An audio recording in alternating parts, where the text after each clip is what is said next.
Yan na po. Luto na po siya. Malapit na. Ang ating ulam na ginataang labong at may saluyot.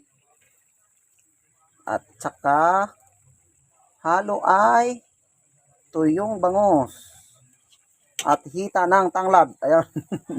Hita ng tanglad. Ayan lang po.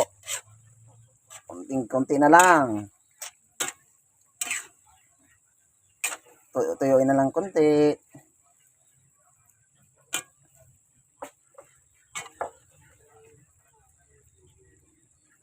Yan. Yan po yung ating ulam ngayong hapunan.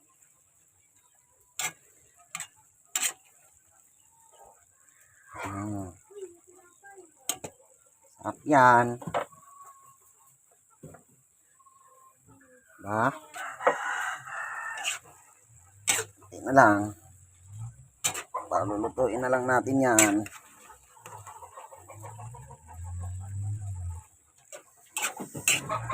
Kuya?